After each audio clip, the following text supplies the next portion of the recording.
All right, so my name is Willa Allsweet. I work at the University of Arizona and the University of Arizona Museum of Art. And the University of Arizona sits on the homelands of indigenous peoples who have stewarded this land since time immemorial, including the Tohono people, Pasquayaki, and Apache tribal people. So it's our institutional responsibility to recognize and acknowledge the people, culture, and history that make up the Wildcat community, and always be proactive in broadening awareness throughout our campus and beyond to ensure our students feel represented and valued. I'd like to thank our partners in organizing this event, the UA Center for Regional Food Studies, the Southwest Folklife Alliance as part of Tucson Meet Yourself.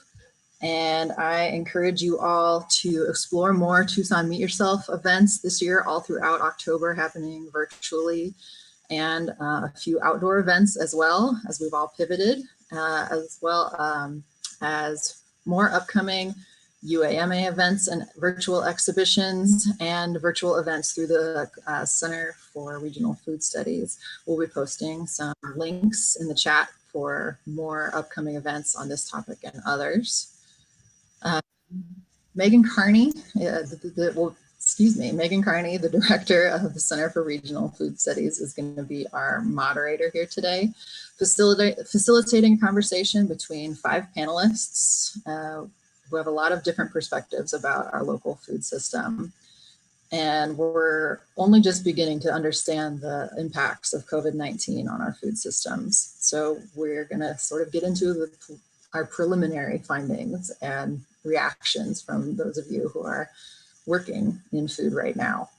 So representing those perspectives from campus to the Tucson larger community, we have BRIDGETTE NOBBE, coordinator of the UA Campus Pantry and other basic needs initiatives for students, faculty, and staff at UA. We have Max Lee, who's a member of Flowers and Bullets, a collective of artists, farmers, and community organizers who created the Barrio Centro Midtown Farm. We have Doug Levy, the chef and owner of Feast Restaurant. GIGI OWEN, a research scientist at CLIMAS, or the Climate Assessment for the Southwest. And Laurel Bellante, who is also the assistant director of the Center for Regional Food Studies and the director of the Food Studies degree here at UA. So all kinds of expertise to share with you today. We'll begin with a chance for panelists to introduce themselves and their work and show you some slides and images of some of that work, followed by a guided conversation led by Megan, and time for questions from all of you. So we've scheduled the event for about an hour and a half to allow time for everyone to be able to share. It will be recorded and posted later on YouTube, and feel free to post your questions at any time using the Q&A button that should be at the bottom of your screen. Let us know your questions anytime during the talk, and we'll get to as many of them as we can. All right, I'm gonna pass it off. Megan, do you want to say anything, or shall we go with our first panelist? Yeah, actually, let's give everyone an opportunity to give a broader introduction about the work that they've been doing. And some of you have presented or prepared presentations, so we've allocated time to that. Okay, here we go. Bridget, I believe, is up first. There we go. And Bridget, just let me know if you need me to advance a slide. Absolutely. So hello, everybody. Thank you so much for attending virtually. My name is BRIDGETTE NOBBE, and as Willa mentioned, I'm the coordinator of the University of Arizona Campus Pantry and Campus Closet, kind of working with our basic needs initiatives. For this presentation, I'm just going to be focusing on the Campus Pantry, but if you have any other questions on any of our programs, feel free to reach out to us anytime. So Willa, if you want to advance it, that'd be great. If you're not familiar with what the University of Arizona Campus Pantry is, we provide supplemental groceries to students, faculty, and staff at the University of Arizona who are experiencing food insecurity. So nationwide, it's estimated that 1 in 3 college students are food insecure. And at the University of Arizona, it's estimated that about 28% of students experience food insecurity at some point in their academic career. So this always looks different for every student, and access looks different for every student. So I think when we usually think about what is food insecurity, we think of money. And money absolutely is a huge thing that affects college students. I'll never deny that one. But there's also a lot of other aspects. So having cooking equipment and ability to get access to kitchens and have pots and pans, that's a huge aspect of food insecurity. Transportation to get groceries. That's something that as we further this discussion about COVID-19 and the impacts, that's a big one that I'll mention as well. And then there's some of having culturally nourishing foods or unfamiliar foods. We have a lot of international students at the U of A and a large international student population coming to the campus pantry. So we do see a lot of different students who are coming to get items that they might not be familiar with, or the items in their grocery stores are not items that they're used to cooking. So I have our hours listed here. We're open 3 times a week. Anybody that has a CAT card is welcome to come. So as I mentioned, we are open to faculty and staff. We do mainly focus on students, but we do have staff that are coming to the pantry, especially in a time of furloughs. We've had a lot of staff who have hours cut back over the summer or have needed additional assistance. Students and faculty and staff, they can come 1 time that we're open per day. So if they're interested, they can come 3 times per week. And there are serious impacts of college food insecurity on their health and academic performance. And so we say that food insecurity in general impacts even our K through 12 students, their growth, their education, their ability to focus. Well, that all continues when they come to college. And so food insecurity just doesn't end when they turn 18 or they leave their parents' houses. That continues. It also has really important things on academic performance. And it's kind of unfortunately a cycle. So if you're more likely to be food insecure, you're more likely to be sick often. If you're not having nourishing foods, which is more likely you're going to miss class. If you miss class, you're more likely to have lower grades. You're more likely to have a lower academic GPA, which then can affect your retention. So unfortunately, it just is a cycle that keeps going. We did start in 2012 by a graduate student who lived in one of the community residence halls here at the University of Arizona, and she was seeing that her students were experiencing food insecurity. And so that's why her and her peers decided to work together to create a program to provide items to those students. I've been here now for 3 years, since 2017, and we've had substantial growth in that time. So Will, if you want to advance the slide, I can talk a little bit about our growth and our users. So this is our data from the entire year of last year. So from fall of 2019 to May of 2020, we on average saw about 1,050 visits per week by 700 unique users. I'm not going to go too much into COVID, but I will mention that our numbers did drastically change when COVID happened. We went from 1,050 visits per week to about 450. And that was just because a lot of folks returned home. And the students that were left on campus were our international students and our graduate students, who for the most part do not return home over breaks because Tucson is their home as they're getting their degree here. We do serve a large number of graduate students compared to undergraduate students, but 1 in 3 of our students are international students. And then these next 3 categories are just broken down into undergraduate only. So 55% of our undergraduate users do receive the Pell Grant. So I'm asked all the time, how do you know that your students are food insecure? 1, it's kind of up to them to self-disclose. We don't do any type of researching into if they are food insecure or not. We want them to be able to come if they feel like they're in need of us.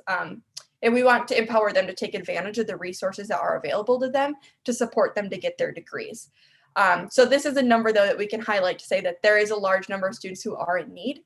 37% of our undergraduate users do live on campus in a residence hall. That brings in a lot of the conversations about transportation and the cooking equipment and where do you prepare your food, or what type of food are you able to prepare in your dorm room or in a kitchen in your residence halls. Also, 46% of our undergraduate students are first generation. So I'm going to go more into what the different things that we've been seeing during COVID, but I wanted to give you all a brief introduction into the campus pantry. We're a student-run team, and I think it's important to mention that college food insecurity just exists nationwide. And not only are we here on campus with college food insecurity, but Pima also has a food bank there and has a lot of students that are food insecure there. So it's a really important aspect to think about the college students when addressing food insecurity, because it's a group that we often don't think of. We usually think of adults or K through 12 students, but college food insecurity is a niche group. And so I'm really glad that you all had me here to have this discussion. Okay, you can go to the next person, Willa.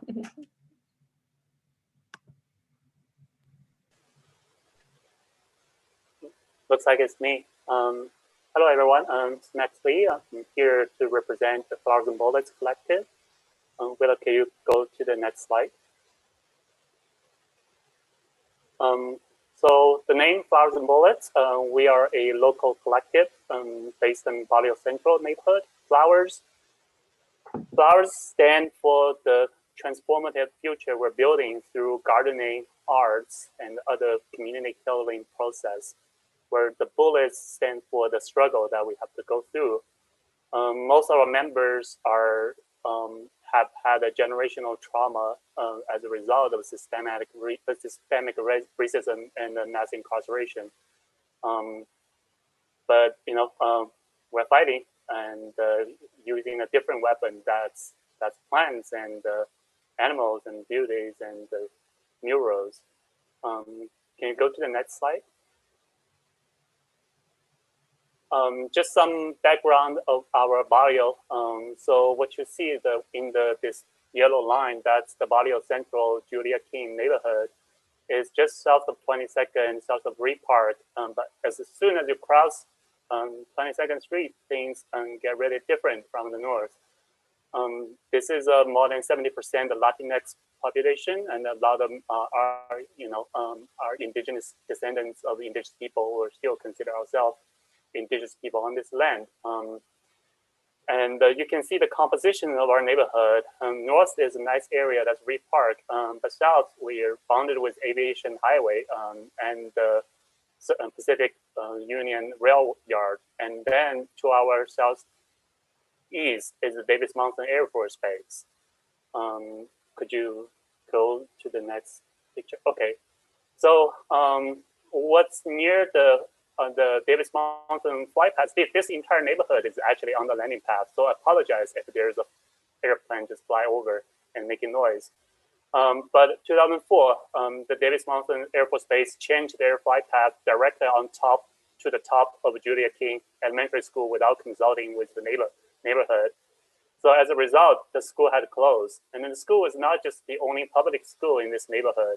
It's also the community center. People vote here, people have festival here, people have other classes. So as Tito said, and he was one of the co-founders, if you took a school out of the neighborhood, you took the heart of our neighborhood. So since the school's closure, there were a lot of problems start to rise.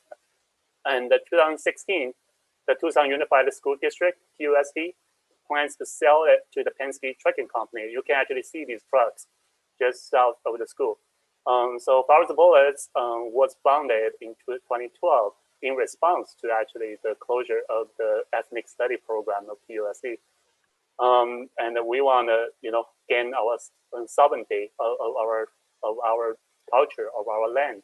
So in 2016, when the news comes, the school will be sold to Penske, Flowers and Bullets organized neighbors showed up, and eventually when this negotiation, so the school district is willing to let Flowers and Bullets to have the sole right to lease the land and then transform this land to a community safe space. So these are some of the murals we put in Barrio Central, Donde Vive El Corazón, and the heart is in the neighborhood. And there's the first mural we put at the school Ramada after we were able to use the land to welcome everybody. Can we go to the next slide? So starting in 2018, I think we were fortunate to receive two grants, large grants, one from the Vitalist Health Foundation and the other from the Harvey Program of Environmental Social Justice. So we worked with the Community School Garden Program here at the U of A to start to transform this place to a healing space. That's another mural here. We sent our name and we called it the Midtown Farm, which sits in the middle of the city. And we grow food organically, regeneratively. And we also plant native trees. That was trees planted 2 years ago. Now they are fully grown. So these are native Palo Verde, Palo Brea, ironwood, mesquites. So these are actually the most important food for the indigenous people. And they don't use, they can be solely thrive on rain. And we also have chickens and goats that provide us protein, but also as a really kids like to come to the place because of the presence of animals. Next slide. And we're not only working within at farm in the neighborhood, but also reach out. So, there's the farm crew that operates on the farm mainly, but there's also the rainwater harvesting crew that helps install systems, water harvesting systems in the neighborhoods in collaboration, with support from the Community Food Bank of Southern Arizona and the City of Tucson rainwater harvesting rebate program. The picture on the left, that's the Babakivari in Ogden, the Babakivari High School.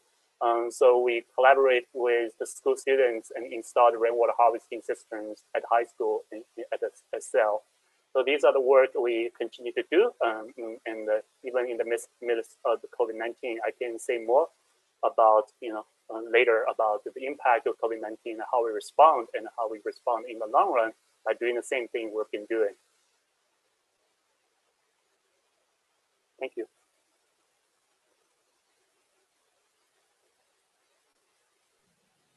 Hello, I'm Doug Levy, and I'm the chef and owner of Feast Restaurant. Feast has been around for 19 and a half years, and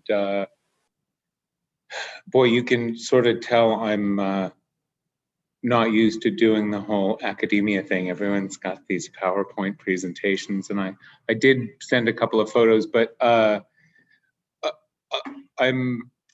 there are some now. Yeah. When they asked me to join this panel, it was from a perspective of how we have adapted during the pandemic. And there are a couple of points I wanted to touch on for us.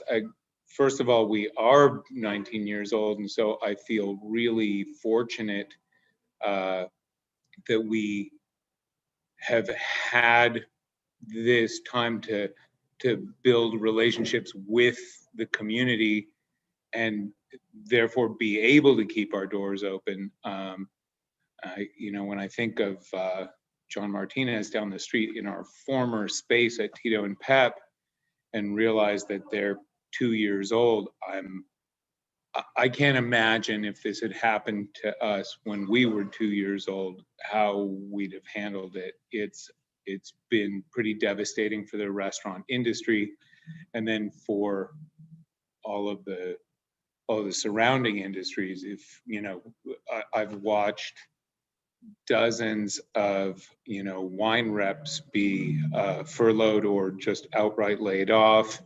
I've watched the guy who delivers my linen be furloughed indefinitely. It's an industry that employs 11 million people, and that's just the 11 million people who are working in restaurants in the US. When you add all these peripheral things, my produce companies, of which I have two, broadliners like US Foods and Cisco, they're all laying people off left and right. And we, as a small independent restaurant that employs fewer than 50 people, are really fortunate to be able to keep our doors open, primarily through having built relationships in the community. We've got an email list of about 4,600 people, and our guests have been longtime regular guests. We have someone who has joined us virtually every day since we were in our old space where Tito and Pep is now. So she's been coming here daily for 13, 14 years. And so we're fortunate to have that kind of support. We also have a lot of guests who are from vulnerable populations and aren't able to come join us. We have not yet opened for dine-in. We're doing strictly takeout, but one of the ways that we have been keeping open, as you can see from these little photos, is every other week, I send an email out to our 4,600 people and say, will you help us donate food? This started very early on in the pandemic. Two dear friends, one of whom who actually used to work at Feast is now a PA at Tucson Medical Center. And he was working in one of the first wards that was flipped to become a COVID ward when it all started. And we wanted to recognize him and his team, and we wanted to kind of send a hopeful message and send some recognition to them. And so I sent food to about 300 people that week at TMC, both in their emergency department and a couple of COVID wards and a cardiac ward as well.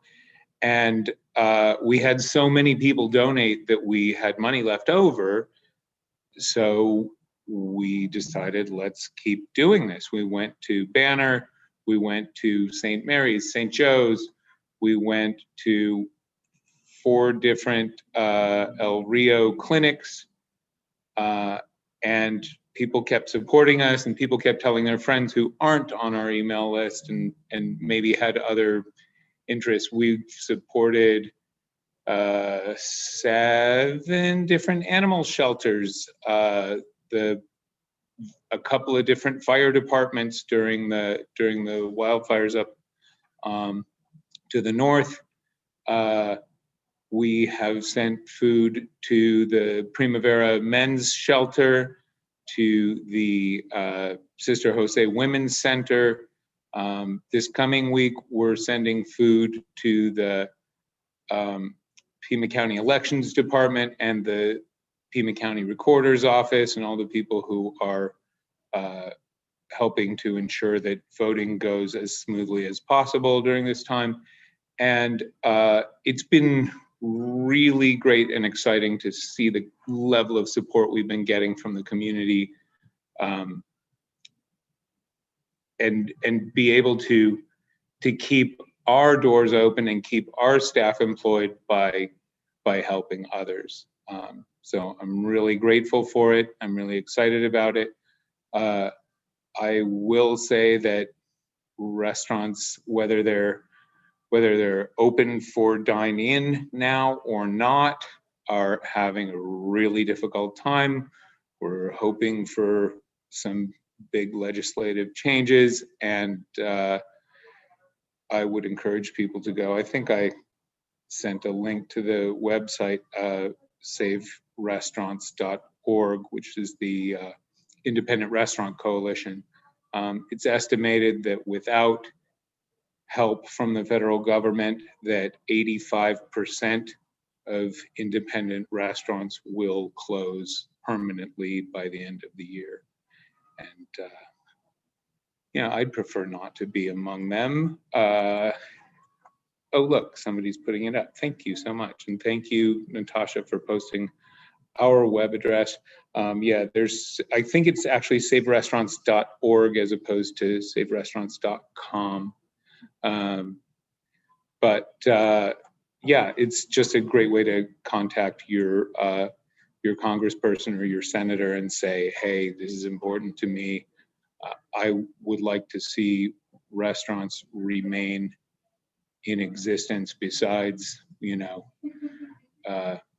fast food chains, because right now I think that's the only thing that's doing well.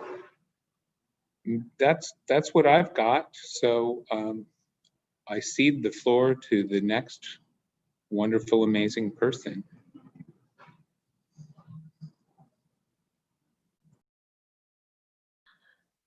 Great. Well, that is me and Laurel. And we are here to talk about a research project that we recently began about building out regional food system resilience in Southern Arizona and learning from the moment of COVID-19. Can you advance to the next slide, please? Thanks. And so our research team besides me. I'm GIGI OWEN, and I work with the Climate Assessment for the Southwest, which is a federally funded program through the National Oceanic Atmospheric Administration, but is housed here at the University of Arizona. And my colleague, Dr. Laurel Bellante, is in the Center for Regional Food Studies. And we have some great graduate assistants, Eden Kincaid from the School of Geography and Development, and Sean McCabe from the College of Architecture, Planning, and Landscape Architecture. And so our project really is looking at the impacts of COVID-19 on the Southern Arizona food system, and really looking at Pima County with the goal of understanding kind of the physical and the social and economic impacts of the pandemic on food and agriculture in our region, and to support development of a local food system that is resilient to kind of future shocks and future social, economic, and environmental stressors and other kinds of disruptions. The pandemic kind of serves as this really important moment to understand these various individual and institutional and local and state and federal government responses to this global scale crisis, and how that looks, what that looks like on a local level, and to understand what's working and what's not working. And kind of some of our early discussions about this project before it really began was about seeing all this the different kinds of community need, and also the various different community responses. And we were thinking about what our role as researchers and as social scientists could play in supporting these community responses.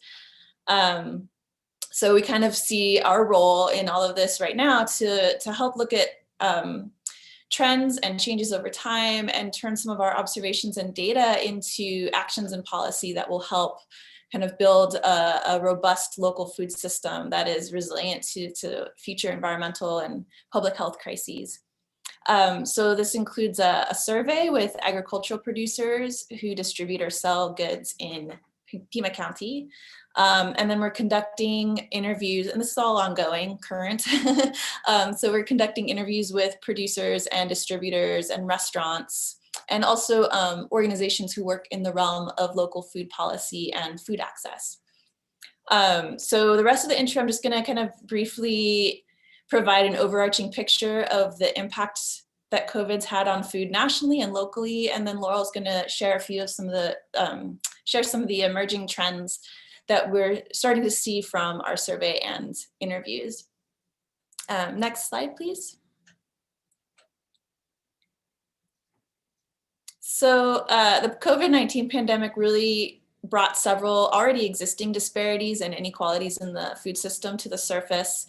I think we all saw an initial break in supply chains. I know, for those of us who went grocery shopping back in March, I know I was shocked to see these pictures of empty shelves coming in from all over the country from friends, and then going to my grocery store and seeing empty shelves. And, I think seeing this breakdown in supply chains unearthed several deeply ingrained inequities in our food system.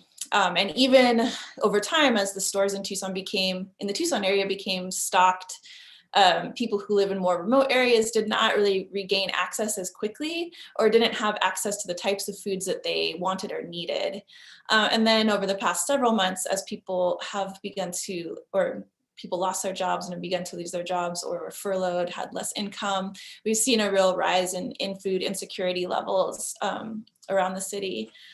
And some of the other vulnerabilities that were exposed included, this lack of government support for small businesses and local restaurants, and small to medium-sized farms, and increased levels of risk for essential workers in the food system without, adequate safety measures or adequate safety equipment, or workers who often have inadequate access to healthcare, and were not receiving any increase in pay for putting themselves out there and risking their own health. And you see that in the restaurant world, in food retail, in farm workers and processing plants, and delivery and transportation, just in every level across. Next slide, please. So meanwhile, while we're having, consumers are kind of scrambled to get food or get enough food, the abrupt closure of institutions who purchase large quantities of food, like schools and workplace cafeterias and restaurants, led to abruptly canceled contracts with food producers, and that initially resulted in excess product. Crops are going to continue to grow, and cows and goats are going to continue to produce milk, and chickens are going to continue to lay eggs. And where does all that go if it's this real sudden, closure or stop? So unfortunately, a lot of it got dumped. I think back in March and April, Arizona dairy farmers were dumping more than 100,000 gallons of milk a day because of slowed down restaurant service and shut down school cafeterias and canceled catered events. And so on one side, we were seeing this huge increase in need, and then this other side, there was huge excess product.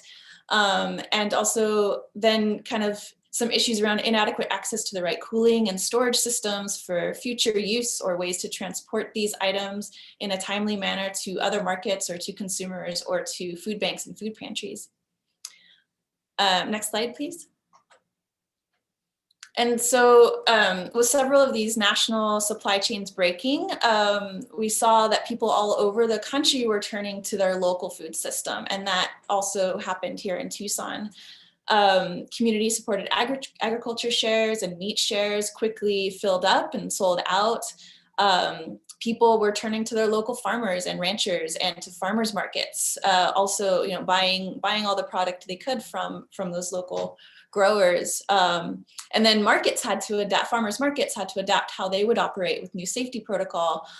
We saw some really innovative examples with drive-through markets and senior hours. There was increased development and participation in mutual aid networks and organizations like Tucson Food Share with free grocery distribution. And we saw increased reliance on local food banks and food pantries. There was also a renewed interest in backyard gardening, a real run on seeds there at the beginning, but then also efforts towards seed sharing and conservation of seeds to share. We saw some relatively rapid shifts in local policy, like removing the daily limit on Double Up Bucks, which is a program that matches SNAP benefits dollar for dollar for fresh grown Arizona fruits and vegetables and dried beans. So there were lots of examples that are kind of popping up in our research of responses in the local food system. And one reason that we hypothesize for this is that local producers and distributors and institutions are really able to adjust more quickly to the local needs and issues that they're seeing and experiencing on the ground. They have those relationships with people and know what's needed. The other thing is that it's putting a lot of pressure on this infrastructure of the local food system that is really driven by individuals and doesn't have a lot of large-scale government support to deal with this sudden increase in need and demand. Anyway, and so now I'm going to turn over to Laurel, who will discuss some of our emerging findings. Great. Hi, everyone. Can you advance to the next slide, please? Great. So thank you, Gigi, for that. So I'm Laurel Bellante. I've been involved with different research in the Southern Arizona food system for the last 10 years or so, and it's been a real pleasure and also just a distressing time to be researching food in our region right now. On the one hand, I say it's been a real pleasure because this research, even though it's just been started, has allowed me to connect with a lot of people that are movers and shakers here in our community, in our region, and I do see a lot of reason for hope. And at the same time, there's no denying that we're in a continuing moment of crisis. I mean, as Doug mentioned, the restaurant industry in particular has been extremely hard hit by the crisis. Just here in Pima County, about 34,000 people work in the food service industry. So about 14% of jobs in Pima County are linked to the restaurant economy here. There's been a lot of evidence of increasing hunger and food insecurity. A lot of the trends that Gigi mentioned that are happening nationally are also happening here locally. So a few weeks ago, I spoke with Robert Ojeda from the Community Food Bank of Southern Arizona, and they're seeing about 1,300 cars, excuse me, per day lining up for food boxes. And so on the one hand, there's just no denying that we're in an ongoing moment of crisis. It's not over. There's very much a sense that there's continue to be more crisis that's looming in terms of unemployment and food insecurity and job loss and potential business closures.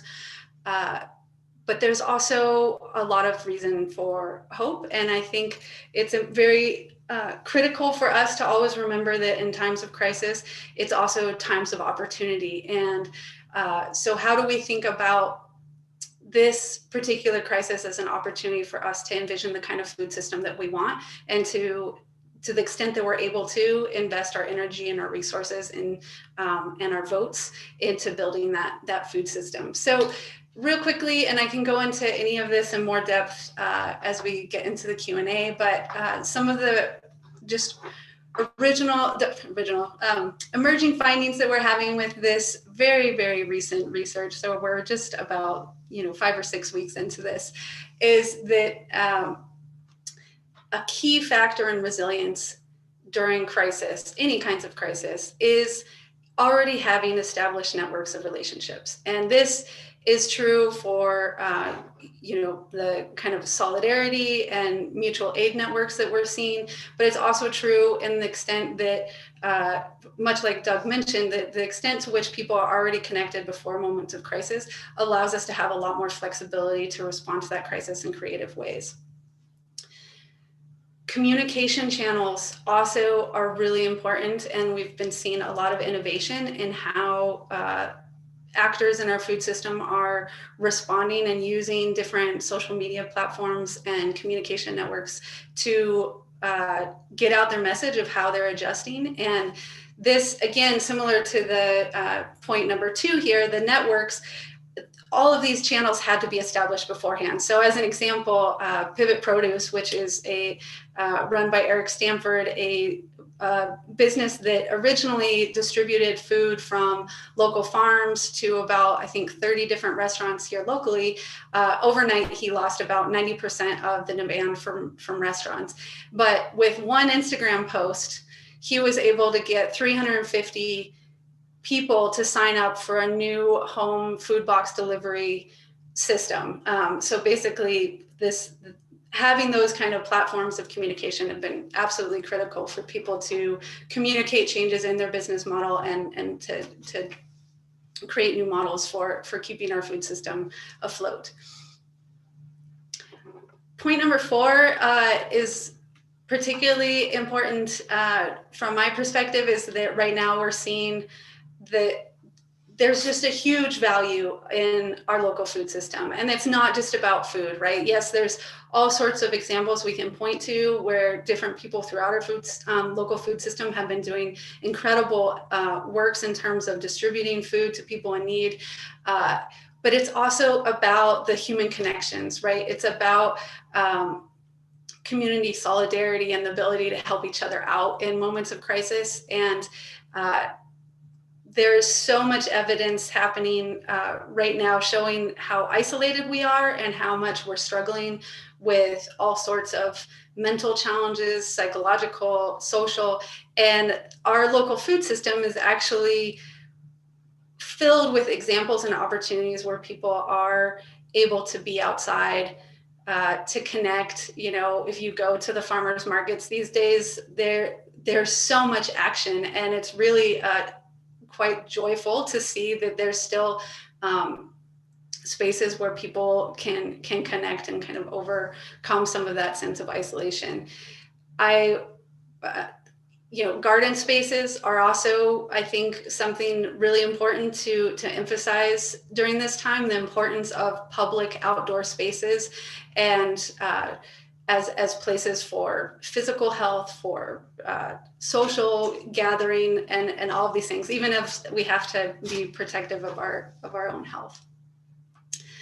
I was speaking with Moses Thompson from the Community and School Garden Program the other day, and he was talking about the importance of gardens right now for children who are, there was already a lot of need prior to the COVID crisis for children to have access to outdoor spaces and to be in the dirt. And now that's at an all-time high, right? This need to counteract a lot of the psychological hardship that is going along with the economic hardships that we're facing can be counteracted by having access to garden spaces and time to be outdoors.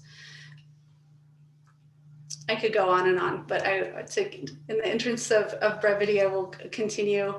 The other trends that we're seeing is this increase in delivery services, online shopping, and curbside pickup of local food. And this, I think, is safe to say we'll continue to see moving forward. This is something that Doug mentioned fast food. It's been a very fast food's killing it, but also the businesses that are able to pivot in a way that can deliver food to people in a safe way through delivery or curbside pickup has been really important.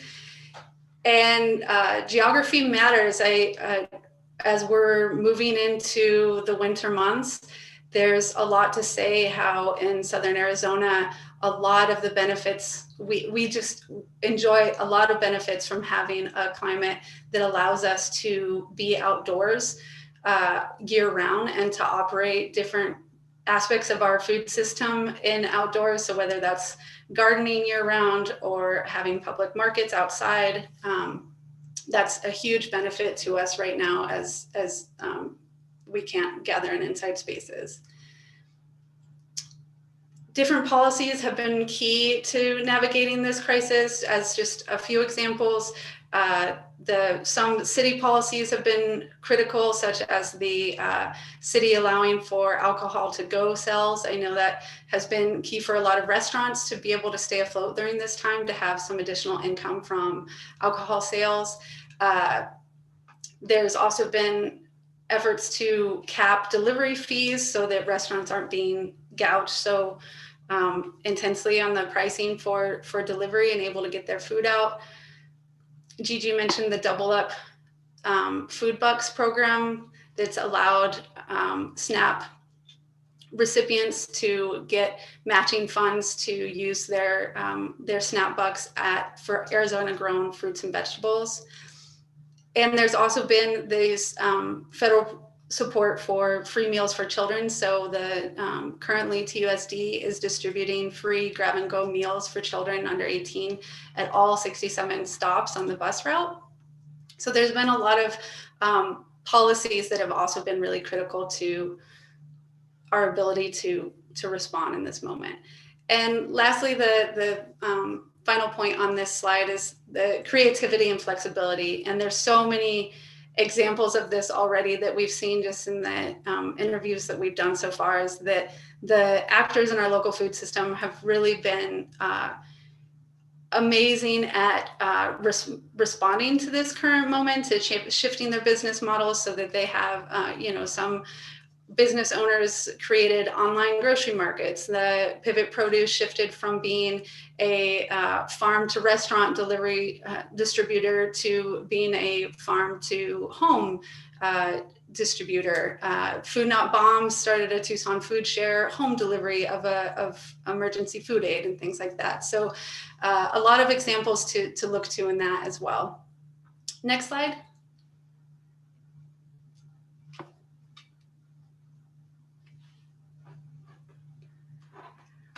So, as I mentioned before, I think it's really important to think about this time of crisis is also a time of opportunity and a time to demand the food system that we want. A part of that, my role within that is a researcher role, and as with GIGI, is to gather the information from our actors in our local food system to understand what's working and what can be done to improve things. So if you are at all involved in our food system as a producer, distributor, restaurant owner, etc., we would love to be in touch with you. So our contact information is here, and I think we can also put some links in the chat as we move forward. So I'll stop there and look forward to the conversation. Thanks. Wow, thank you everyone for your really informative and thorough presentations. Laurel and Gigi, it sounds like this study is already yielding some really interesting findings. And yeah, those of you who are attending tonight and find yourself to meet the eligibility criteria for this study, please, we encourage you to get in touch with Gigi and Laurel. And just as a reminder, there is a Q&A function, and we welcome your questions. We will reserve about 20 minutes at this point for Q&A at the end of the event. So I just wanted to follow up with a couple of questions. This panel here had agreed upon some points that we wanted to address and discuss together. So some of you had an opportunity to elaborate on the ways that you and your work have been impacted by the pandemic and how you've pivoted during this time, but we didn't hear as much on that from Max and Flowers and Bullets, as well as from Bridget with the UA Campus Food Pantry. So I want to invite both of you right now to illuminate for us how the pandemic has affected your work and how you've had to respond during this critical time. And I don't know if one of you would prefer to go first. Would you like to go first?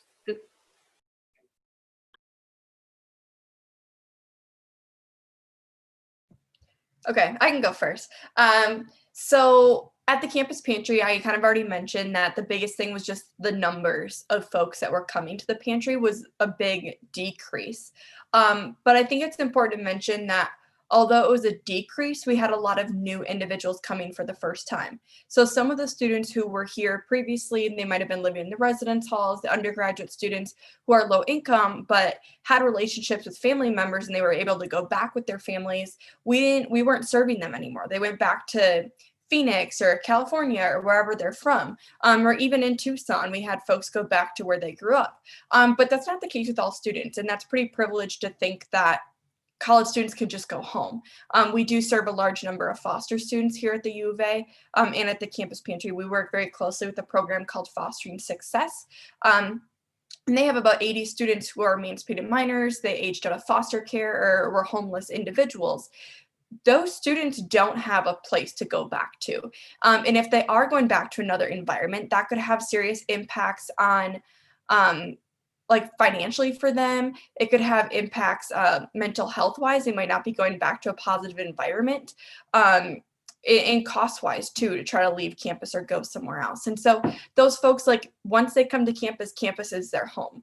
And so that's a huge one that I want to emphasize, but also those staff that were furloughed.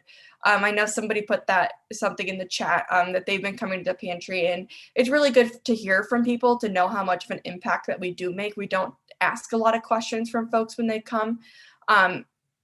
But at the end of the day, folks who had their hours cut in half, one of the first things to go is sometimes food. But if you're able to get food from somewhere like Campus Pantry, that might be able to provide for not only yourself, but also for your family. Another thing I want to mention is like going with Laurel and Gigi's research on kind of some of the products and the food shortages.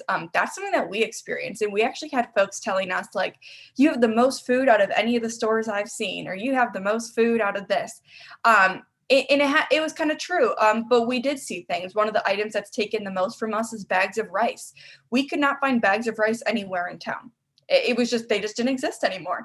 And so we were able to get support from like the student union, who had extra like 50-pound bags of rice. They were really helpful in helping us repackage them and trying to eliminate this food waste. But also dairy products. That was huge. We had folks coming like, you're the only place that I've seen eggs, or you're the only place that I've seen milk. But when you look at our students, we talk about transportation, such a problem anyways. Those students then don't have the means to go to 4 grocery stores like you or I might have when there are shortages. Like if I need eggs, I'm like, okay, I'll go to Bash's this day and I'll go to Fry's this next day just so I can find the items I need, or check back, or be able to go super early in the morning or super late in the evening and try to find a time after they restocked. That's not a possibility for these individuals. And lastly, a lot of these individuals lost jobs for students as well. When we went remote, most student jobs on campus ended. Everybody who worked in food service, those jobs ended. Internships, that was a huge one we saw. And honestly, we got a lot of volunteers from it, from folks that were like, my internship's been canceled, or I can't do this anymore, or they're not doing virtual internships. It was beneficial for us in that we got some great volunteers from it. But that's money that folks were planning on having to be able to pay for their next school year. That did not happen. And a lot of folks were impacted by restaurants. We had that from public pools. We've heard that from students who were planning on working at summer camps. A lot of jobs were just cut. And so those students are bringing those financial burdens that they've like accumulated since March with them into this school year. So I believe we're at like 8,000, I think, folks technically living on campus or being in person on campus now, because we're not yet into that phase 3. But still, we're seeing 700 visits a week, and normally we saw 1,000. So if we're having like 25 maybe percent of the students on campus, but we're only serving 300 less students a week, that's pretty substantial. And my last point is the students who are coming, the folks who are coming, are taking advantage of being able to come multiple times a week and not just once. So that is showing that it might not be as many folks, but those folks who are in need have a greater need and need to come more often. So I'll let Max take it away with his changes. Thank you. Thank you, Bridget. Yeah, I'm here speaking for Flowers and Bullets. I'm maybe the least typical member of Flowers and Bullets. I'm a transplant from China. I actually have a Ph.D. in ecology. I'm paid by the university and the Arizona Sonora Desert Museum to have a full-time job. But most folks don't have the privilege I have. We are in the mostly brown community, so it started with low-income jobs, food insecure, and then have health problems. So when the COVID hit, the impact is very, very visceral. We have just within our core, within our collective and the immediate families, we have people passed away because of COVID. We have mental health issues, domestic violence, all these things. People lost jobs and had to go to the food bank, but not be able to find the food they should be eating. People still had to go back to jail despite COVID. So, it's a lot when there's a sudden disruption. But I really just want to underscore the resilience. Came out with all this, and one of the members just felt like, oh, it used to feel like a lot of stress, and now it's just normal stress, even though the thing you're handling is by no means normal.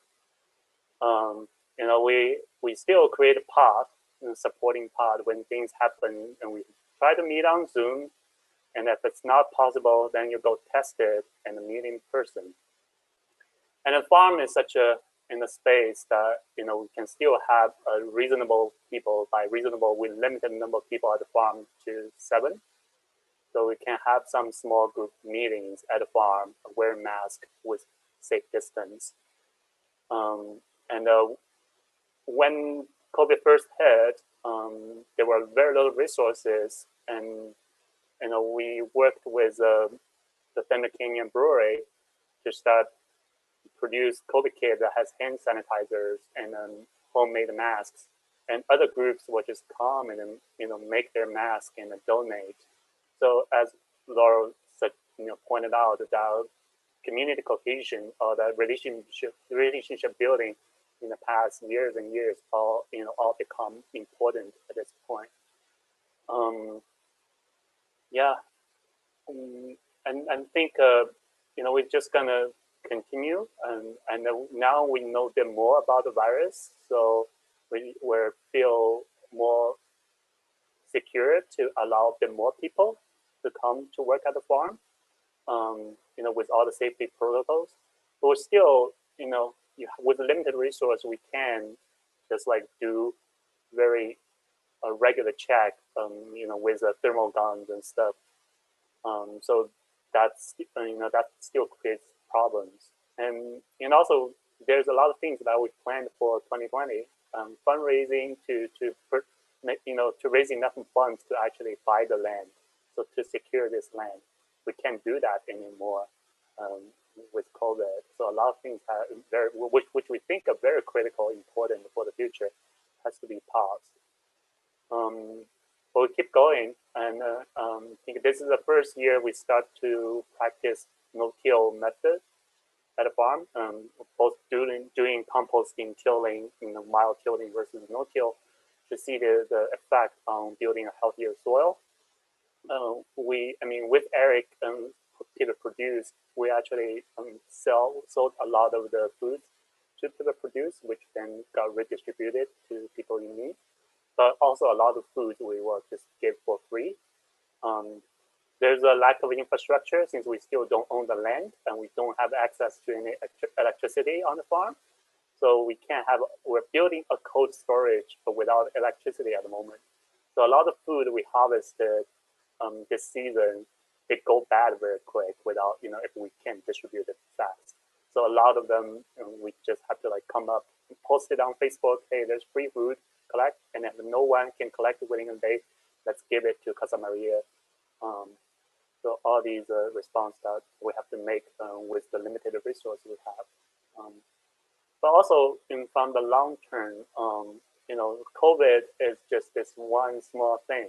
It's major, it sounds major, but in a community that has been experienced generations of suppression, it was long term versus just a very abrupt short term pause of problem. Food insecurity is going to continue even after COVID goes away. Climate change is going to continue even when COVID goes away. So we still have to keep our plan to do the long term. That's what I'm saying. We're building the soil. And we're making a plan for the farm for the next 10 to 15 years, how you harvest all the rain at the farm, so we not completely rely on the tap water, and how we start to design community space for meditation. All these are in our plan to continue to move on. Max, thank you so much. And your comments actually provide a really nice segue to the next topic and question. So actually, this is a two-part question. How do you all see other crises we're facing, such as climate change, structural racism, police violence, we could go on, surfacing or intersecting with the work that you're doing right now? And the second part of the question, where do you find relief in your work, or is relief possible in your work? Raise your hand if you're ready to address that two-part question. I'll call on you. Max, I know you in particular had alluded to the healing or mental health aspects of the farming collective. I don't know if you want to elaborate on that at all. Yeah, we are, really approaching it from a holistic point of view. Me being academically trained and having key interest in permaculture, try to think of it from a permaculture framework. But permaculture just really bring a lot of the concepts from indigenous thinking. So the folks at F&B and all the co-founders, they're doing it without calling it permaculture. So you really have to look at this big picture, and then doing a relationship-based approach. So everything, by relationship is not just the relationship among humans, but the relationship with the land, with the animals and the plants and the microbes in this entire environment. How you keep improving that relationship to make the whole system more resilient. So that's the overall healing that we're talking about. So it's not just about producing food. The way you produce food has to benefit both human and nature. So in that way, the system can continue improve by harnessing the power of nature, which human is a part of it. So, right, the community spiritual building that we should be more and more connected is a key part of it.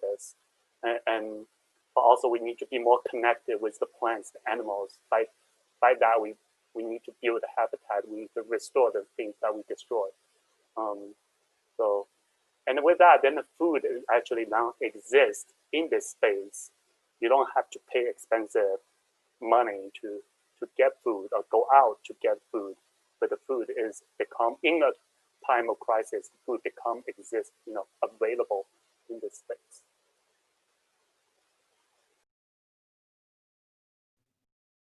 Yeah, Laurel and Gigi. Yeah, I saw your hands there. I don't know if we had similar points, but just kind of going off of some of the stuff that Max was saying, I mean, I think a lot about climate change and climate adaptation in my own research.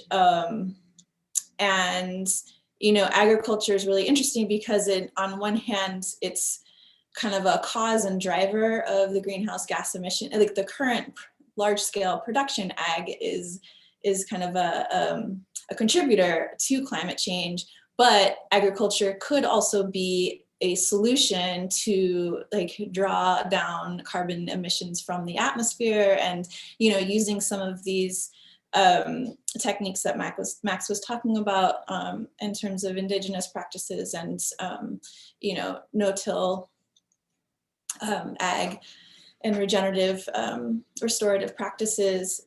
And so I think that they're just inextricably linked. And, some things that the farmers have really been talking about in terms of yes, COVID has had a huge impact, but these are some other things that are having, that I'm more concerned about. And a lot of that is drought and access to water, and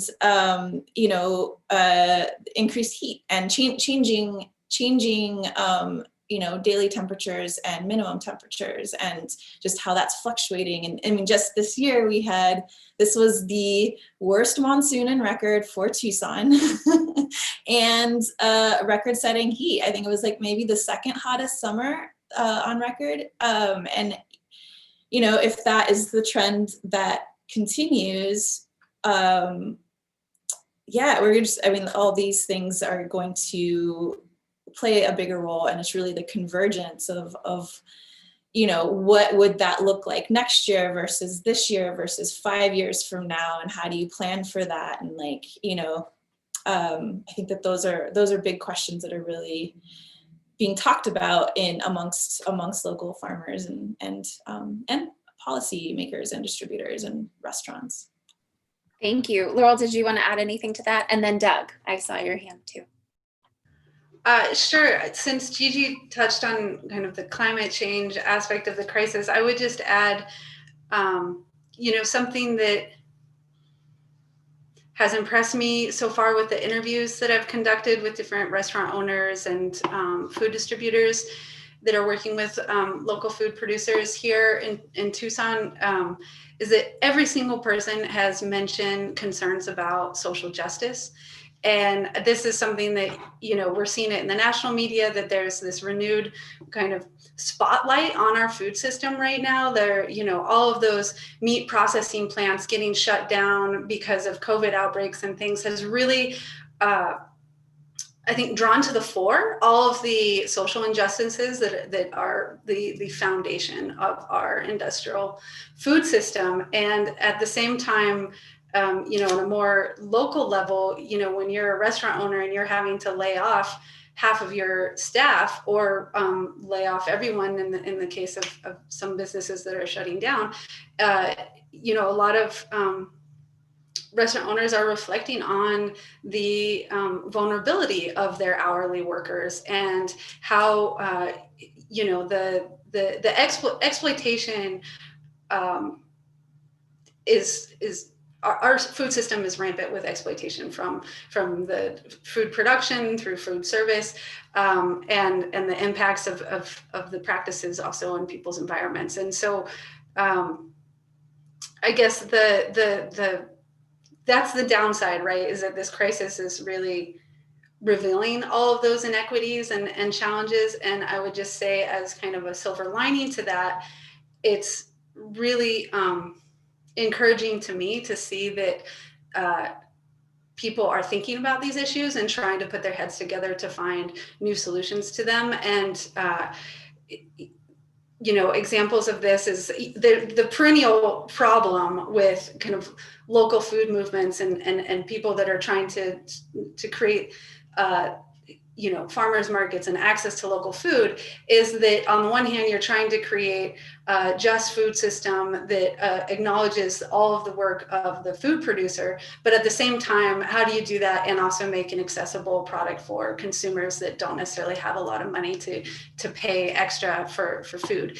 And there's some really neat models that are starting to take hold right now in terms of solidarity shares. So both, for example, the Tucson CSA, the Pivot Produce, the direct food delivery service, they all are working kind of sliding scale membership fees that are allowing for a certain number of food boxes to be delivered for free or for half price.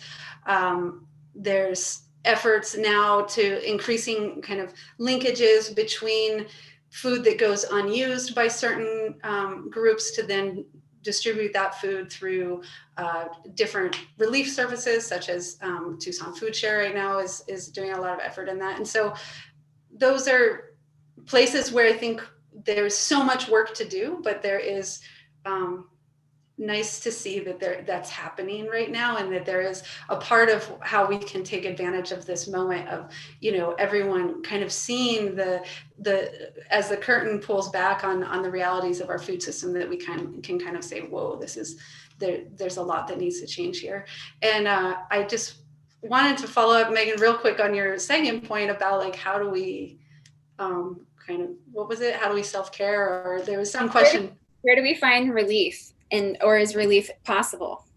Is relief possible? And I'll just speak from a totally personal perspective on that, is that and I know I'm not alone in this, but I absolutely have sought relief in being outdoors right now. And I know that depending on where you are and who you are, that's not always an option, but it's something that's high on my mind in terms of how much we need to be fighting for access to farming land, access to public spaces, and really protecting public space for all of us to enjoy. Clean air, clean water. Yeah. Thank you, Laurel. Doug? I hope I'm not getting too far off topic, because yes, we're trying our best to support each and every member of the staff here, and I'm trying to give priority in terms of retaining hours worked to people with families, people who have more mouths to feed, but you also can't discredit the people who just have the one mouth to feed as well, and that's it's something that we wrestle with every day. But I wanted to respond to a couple of things, because two things sort of crossed paths. One was a question from Kristen Schmidt about the amount of packaging waste we've gone through doing takeout and delivery. I know the amount of packaging we go through now has changed astronomically. We've gone from being almost entirely a dine-in restaurant to 100% entirely a takeout restaurant. We do reuse some things. We do wine tastings each weekend, and we'll use these little snap top laboratory vials, and people will return them, and we'll clean them, sanitize them, and use them for future wine tastings, which is all well and good. But ultimately, there's a lot of product that's going to waste, and I think it behooves us to kind of consider this as an opportunity to kind of take care of two problems at once. What do we do with this, and how do we employ someone else who's been furloughed or lost work? And is there someone who's already working in this arena who can put these things together and take furloughed hospitality workers or whoever it is and put them to work working on how do we get this stuff recycled once it's already out in the community at 100 different houses or 1,000 different houses or whatever it is. The other packaging issue that I wanted to bring up that maybe people already know about, maybe they don't, is the dramatic shift in where food has been going. And that is, and I wish I had the numbers, maybe Gigi and Laurel have those numbers, but the amount of food that was being consumed that wasn't being prepared in the home before has shifted really dramatically. And so when Bridget was talking about how all of a sudden they couldn't get rice anywhere, well, I can get rice. I don't have a problem getting rice because it's already packaged in 50-pound bags that no one's going to go to the grocery store and buy. The grocery store is not going to carry it. Nobody's going to buy 50 pounds of rice at a time. But I can certainly go to Bridget, and so can, you know, my Cisco rep and my US Food Service rep and my Shamrock Foods rep and my Merit Foods rep, who are all desperate to sell product, but all the restaurants have closed and all the, you know, schools have closed, and they can maybe get that product to someone who can redistribute it a la Eric Stanford. You know, here's Eric, who I used to buy a fair amount of produce from, and now Laurel mentioned Pivot Produce, and he pivoted beautifully. Now I can't even get food from him. I've called him up and said, hey, I saw some carrots on Instagram. Can I get my grubby little paws on them? And he said, no, I can't. They're all spoken for. But I guess I think there are a lot of little points along this spectrum where there's room for someone to come in and start putting people together, like someone like me or my broadliners, with someone like Bridget, who needs to break rice down into little 5-pound bags. And I don't know the answer to who's going to be that person. I'm kind of a little busy myself right now, and I imagine each of you is too with your own project, but I would wager that there's someone out there who does already work in that sphere, who can incorporate it into what they're doing and maybe make things a little easier on Bridget or on my staff who's working part-time instead of full-time, or somebody else. Thank you for that. I could bounce right off of that if that works. That would be great. Thanks, Bridget. Yeah. So first of all, yeah, great idea. And that's something that we actually did with our student union. So obviously they package smaller meals, but they make them in large quantities. And so the student union was constantly having like these big bags of rice and stuff that they weren't being used. And I was going to talk about this a little later, but I'll talk about it now. But we actually have a program at the University of Arizona called Boxing Up Hunger. It's a grant-funded program, and the whole point of it was started about all the food left over from catering. How can that get packaged and given to folks who need it? So the program's been going on for about 2 years. So anything that's left over from catering goes into a blast chiller, individually packaged into a small container, put a label on it of what it is, what ingredients in it, and then when it's best by, and give it to us. We immediately then put it in our fridges, and then folks can come and take that as one of their items when they leave. So it eliminates a lot of things. It eliminates the access, concerns of transportation, of money, but also like a huge one is like most folks have access to a microwave, but to be able to prepare a full meal is really hard. Also nutritionally, they're a lot healthier than probably some of the food that we would make in our residence hall rooms. Like, I just think back on my college experience. I would much prefer to eat one of these nice prepared meals than probably the ramen that I was eating in my room. So that is one thing. So they were generous enough to donate like 50 pounds or so of these bags that were already open that they weren't going to use. But that comes back into the packaging material costs. We had to then go through as a team of the pantry, but I can't take credit for it. It was mostly the student union, trying to just keep employing their student workers. That was jobs for student workers, was to package 50-pound bags of rice into little 1-pound containers and put these labels on it. And that happened from everything from beans to pastas and cereals and all these leftovers. And so it's definitely possible, but there just comes into that extra expense of packaging material and the extra expense of labor. And where are you going to get that from? So those two main points.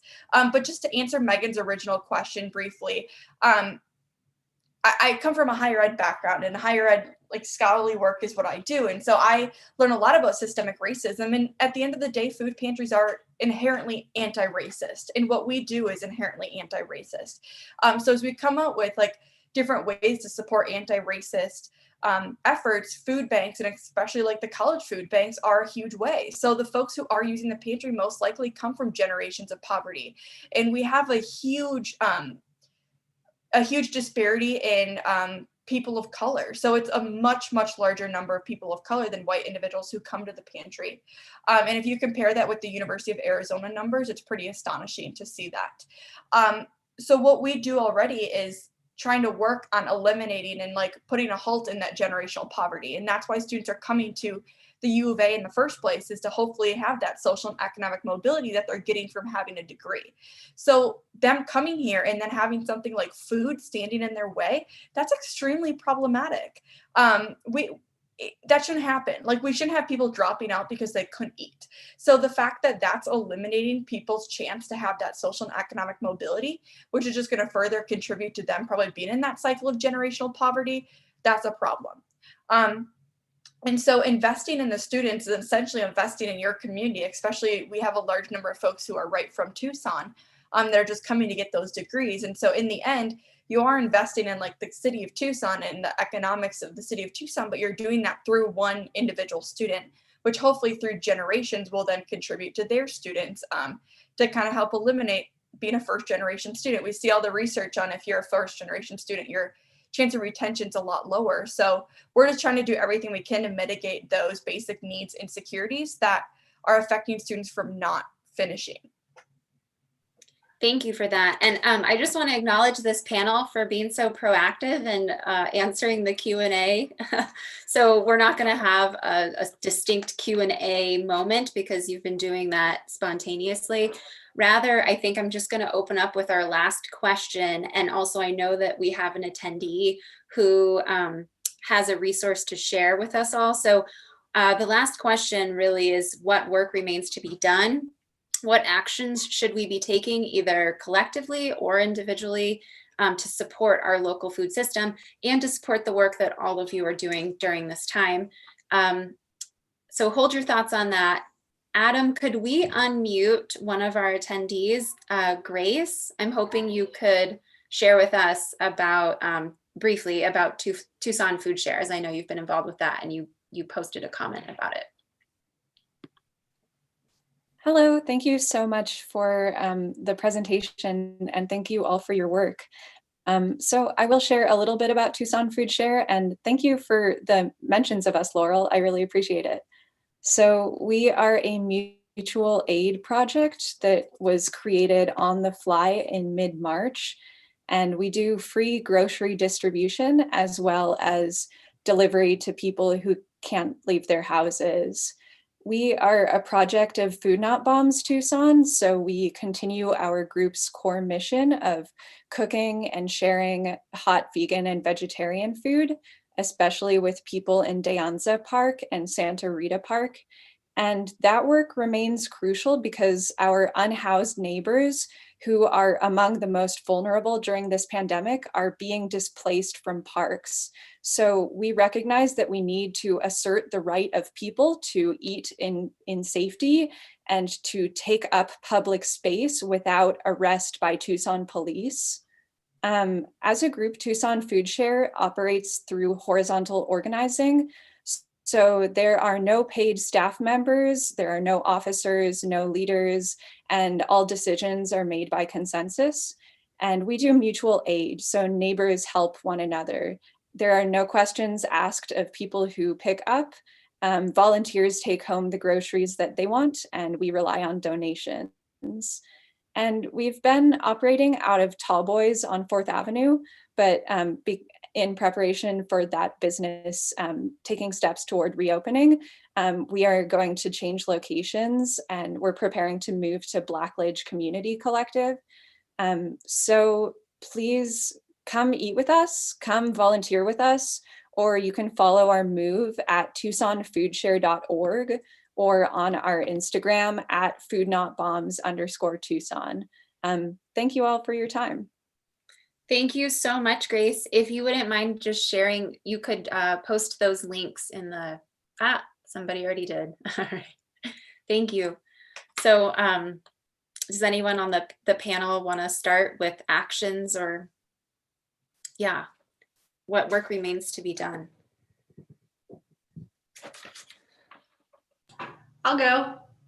Thank you. Okay. Well, I guess I would be remiss if I didn't first and foremost encourage everyone to vote. There is so much on the ballot right now that affects us local, everywhere from, local to national issues. So vote, vote, vote. There's issues, everything from our school board to the president and Senate, and everything is at play right now. So vote November 3rd, if not early. And the other thing I would just offer is to participate in the things that you believe in whatever ways you're able to. And, I didn't catch if Bridget mentioned what their donations are looking like at the pantry, but I know that the Community Food Bank has actually had record donations during this time, which is great in terms of their ability to offer emergency food aid. But I would encourage people to also think even beyond kind of just thinking about the emergency needs today, but also, as Max mentioned, also thinking about the long game of where we're trying to move towards. And if you can support Flowers and Bullets with their purchase of that land, or organizations like Tucson Food Share, as Grace just mentioned, and just think to the extent that everyone can just add a little bit of their time or a little bit of their financial resources to support what the change that you really want to see, that would be what I would offer.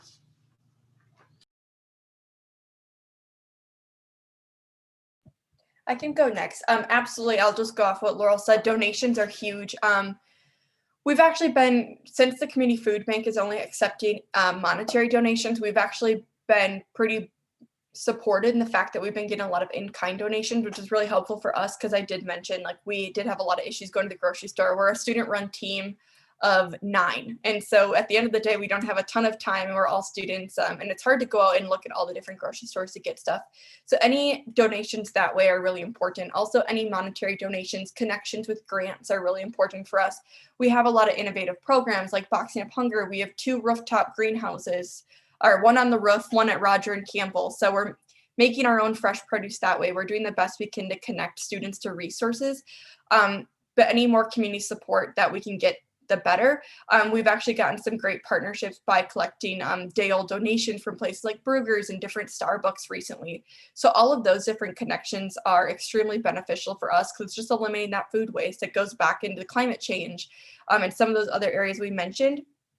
Also connections, like I mentioned before, of like when we were talking with Doug about what do we do when Doug can get big things of food, but I can't get small ones, and how can we repackage? Like, any connections that you have for that's really beneficial for our program.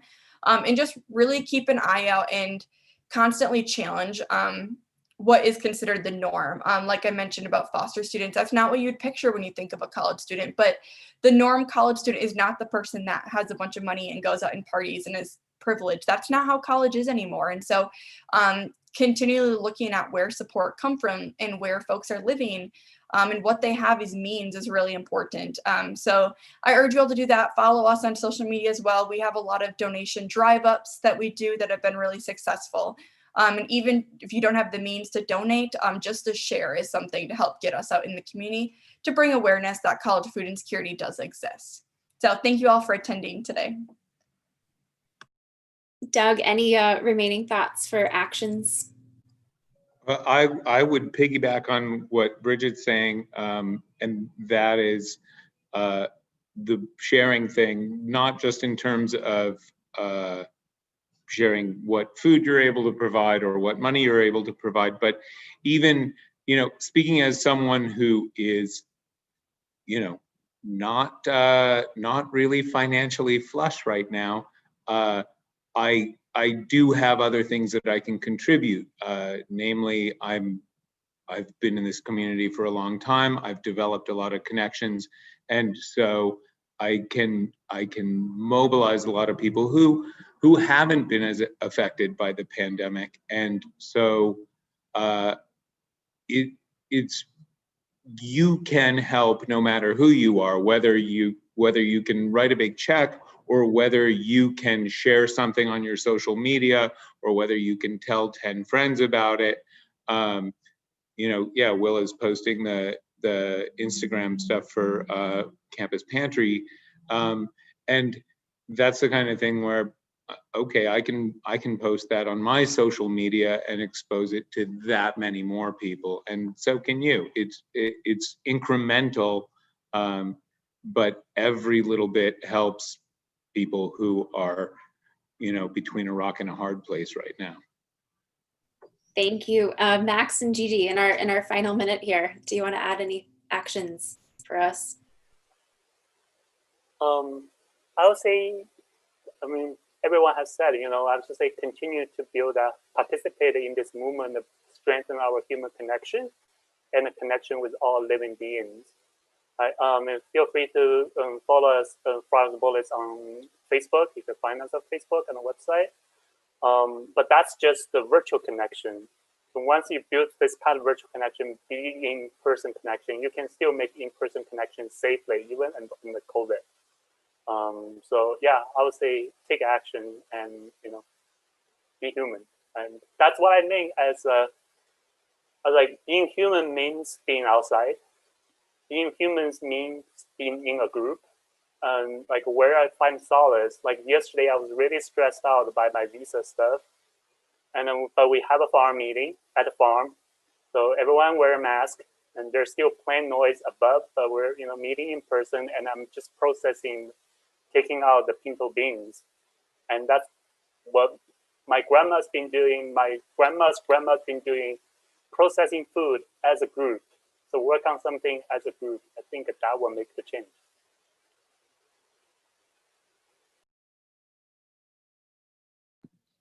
I don't know if I have too much more to add. These are all great things. I think just to build off of all of these is just thinking about, you know, like what works now and how do we build those things into the system so that when crisis hits, we already have, you know, these networks established and these channels established to move food from one place to another and store it. And so I think that, you know, just keeping track of like, these were the things that were really effective during 2020. And, you know, how can we get some more financial support and policy support to build those things up and out so that we can adapt even more quickly next time.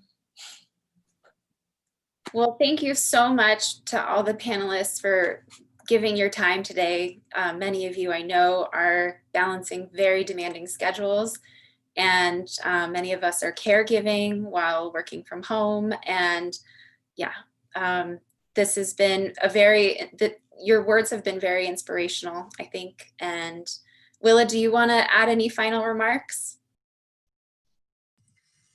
No, I think everyone has summed it up really well, but we are really happy that all of you joined us tonight virtually. And I encourage you, as we've mentioned, there's a ton of links in the chat, but follow up with all these organizations and the like million others in our region that make our food system so unique, I would say. Well, thank you to Tucson Meet Yourself and the Museum of Art and our, please also check us out, the Center for Regional Food Studies. Have a good night, everyone. Thank you.